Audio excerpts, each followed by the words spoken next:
Okay, well, moving on to something which is also actually, funnily enough, it has connections with the Second World War, and this one is a bit quirky. It is a campaign to preserve, conserve, and basically keep in place a series of fences which are constructed from stretchers that were deployed in the Second World War, in particular in London during the Blitz.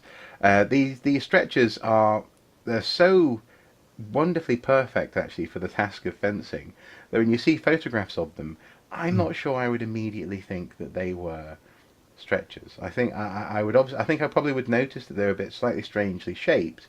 Of course, again, links below so people can see the pictures. But they've been integrated so beautifully into the fencing that you can totally see why people want to keep them. That's right. It's a wonderful example of recycling, I think. Mm. Um, the British government commissioned or had made over 500,000 of these things during World War II, and they were issued to the Air Raid Precaution Service to carry people away from incidents, bombing incidents, Mm-hmm. and they were made of steel, and that was to make them both durable, but also to make them easy to clean Mm-hmm. Mm-hmm. because they could just be hosed down.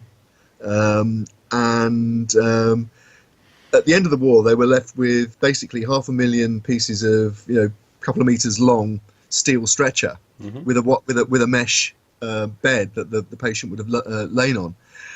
And what do you do with these things? And when the London local authorities were busy rebuilding the bomb damaged infrastructure in the 40s and 50s, here, as you say, there's this somebody somewhere recognised this wonderful resource that could be turned to use as perimeter fencing on some of these sites, the blocks of flats and so on. Mm.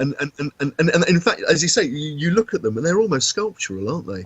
Well, they are It's in the right setting. You could see this sort of the elegance of some elements of the curves in the, for example, the footings. So they have four curves which that's right. act as footing for the Yeah, stretchers. It's the sort of stuff that you would see, on a large scale, maybe at the Tate or something, the Tate Modern. There is something slightly sort of like that about them. But also, actually, it is in that sense just an extraordinary example of repurpose. You can imagine that basically this went to someone's desk and they had a portfolio basically that was in charge of repurposing wartime assets, and this was genius actually to make use of. There's a quote here from Rosie Shaw, a conservation manager with actually with Hare and Humphreys, who are trusted partners in the care and conservation of historic buildings, apparently, according to their website. But Rosie Shaw told the Evening Standard that she had been talking about doing something for a while with in terms of conserving and bringing these stretchers to people's attention when a load got ripped out of the East Dulwich estate in Dog Kennel Hill a couple of weeks ago. yes. Oh, you Londoners and your place names. Um, the Isle of Dogs and all that. A lot of them badly need conservation, or councils will have to replace them, she says. I think it would be wonderful if more people knew about them and could engage with them. Anyone who really, anyone we tell, sorry, gets really excited, and it's really fascinating, a really fascinating social part of our history. She also added, it's quite hard to think of other physical reminders of the Second World War that, is, in that sense, I imagine are so intimate. That's my addition. And she says it's extraordinary that they're still out there. And it's true. I mean, like people actually, funnily enough, this month also people have been getting quite passionate about whether or not Big Ben will ring out for the next 4 years. There's necessary repairs happening to the clock mechanism, which does involve the Victorian mechanism being taken apart and cleaned. So by definition, the bells cannot ring at some point. and But and, sorry. and it's a particularly British thing, I think, that in when that controversy blew up, and it was, okay, it was in the middle of this what's called the silly season when everybody's on holiday, Hmm. including the media, Hmm. and so they're looking for page fillers, and concocted rows, and so there was this concocted row along the lines of, oh my god. Big Ben's going silent. Not even the Luftwaffe could do that. Yes, exactly. And there was This constant evocation of World War II. precisely there was lots of talk of the bells of freedom ringing out, and That's right. people listening to the radio in their POW camps for Big Ben, and so I suppose my point being that for the most part, when we think of physical touchstones for the Second World War, especially the Blitz, we tend to think of London, and we tend to think of places like St Paul's Cathedral, Big Ben, Buckingham Palace, this kind of thing. But the fact that yes, you have these stretches is quite remarkable. But also they sort of ring in a very subtle way, a new design aesthetic, a new, even as I say, quasi-artistic era. Sort of, my point being that a First World War equivalent would be made of wood and canvas, and as you say, would be harder to keep clean, and would be much more functional, clunky. Whereas this was function in a single piece of metal. It's a different way of thinking. They're terrific. If you look at them in those terms, they're a terrific piece of industrial design. Well, exactly, and it's the sort of thing that later on, eventually, I mean, this is stretching it slightly, but conceptually the thread is there. It's the same sort of thing that we praise Apple for example. You know, we sort of go, oh, how wonderful this brushed steel, and they've really thought about how to get the most out of the material, and that's what these stretches represent, and it's interesting. It's so interesting that well, frankly, actually, I'm surprised in some respects that I'm not more drawn to them being slightly morbid in that sense. You know, there's something about the way that they've been deployed and what they look like that keeps them from being, you know, particularly morbid. Given that they were designed to carry people who've been injured or even killed, absolutely, it's they do have that connotation. I think what's really interesting about them in those terms is that their origin was never really played on until recently. People recognised them for what they were, yet that they almost inadvertently, because I'm sure that the original repurposing, it was purely practical. You've got 500,000 plus of these objects, which around 600,000 apparently. That's it, which are no longer needed for their original purpose. What do you do with them? Actually, the local authorities, where they were issued, can start to reuse them, and it's like occasionally you find Anderson shelter components in garden sheds. People were doing, people did it themselves. They didn't mind. It didn't remind them of a sad and unpleasant time.